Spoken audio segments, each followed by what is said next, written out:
On estime que 147 000 personnes ont été tuées au cours des 18 dernières années de conflit en Afghanistan. Les talibans et des groupes armés d'un côté, le gouvernement afghan soutenu par l'OTAN de l'autre. L'an dernier, près de 11 000 civils ont été tués ou blessés, un chiffre qui a quasiment doublé en 9 ans.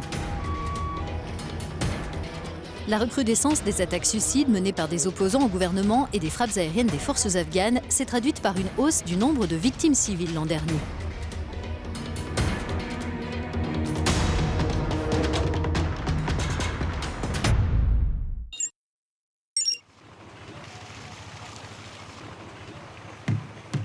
Kaboul est une ville en état de siège. Une attaque peut survenir à tout moment. Près de la moitié des attaques suicides menées par les insurgés en Afghanistan l'an dernier se sont produites dans la capitale. Le centre chirurgical de l'ONG International Emergency à Kaboul est un lieu sûr pour les victimes de guerre venues de tout le pays. Des dizaines de nouveaux blessés sont transférés ici chaque jour. Cette unité de soins continus ne désemplit pas, elle regroupe toute une série de cas présentant des blessures complexes liées au conflit. Habituellement, les patients de cette unité ont des plaies pénétrantes au thorax ou à l'abdomen, avec une balle, un éclat d'obus ou tout autre objet. Ici, on a fait une laparotomie pour une plaie au ventre, ici aussi pour une blessure par balle à l'abdomen.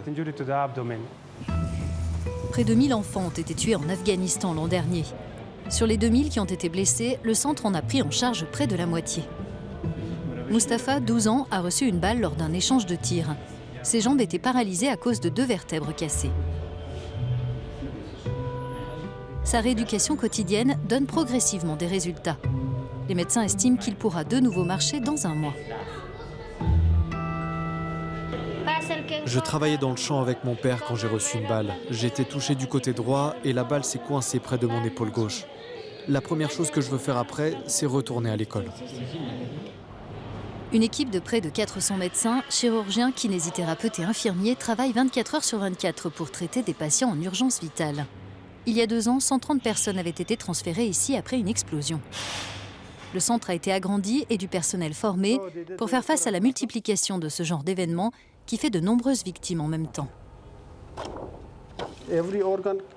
Tous les organes peuvent être atteints, ce qui nécessite des décisions et des actions rapides.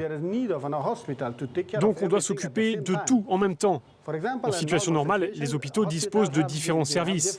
Pour les blessés de guerre, on ne peut pas procéder comme ça. Cela prendrait trop de temps et on perdrait le patient. Ici, un seul chirurgien peut s'occuper de toutes les blessures en même temps. Certains rescapés porteront les traces du conflit toute leur vie. Abdul, père de 7 enfants, se trouvait dans un bus qui ramenait des employés de l'administration chez eux quand une voiture à proximité a explosé. C'était lors d'une attaque suicide à Kaboul début juin. J'ai réalisé que j'avais perdu mes jambes.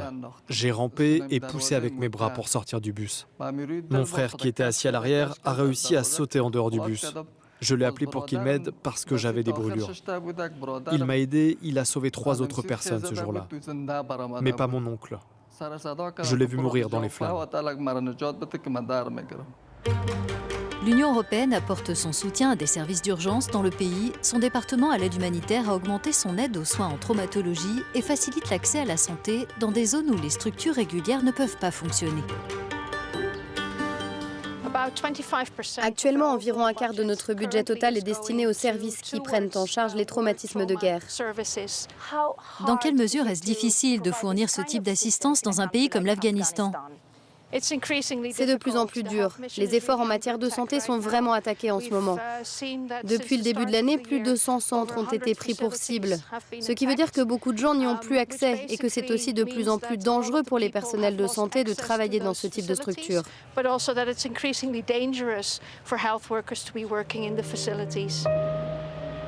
La technologie et l'expertise peuvent parfois faire l'impossible.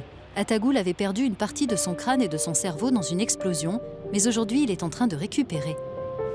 À quoi ressemblera demain la vie de ces patients qui gardent des séquelles? Dans ce pays où l'aide sociale n'existe pas, 55% de la population vit dans la pauvreté.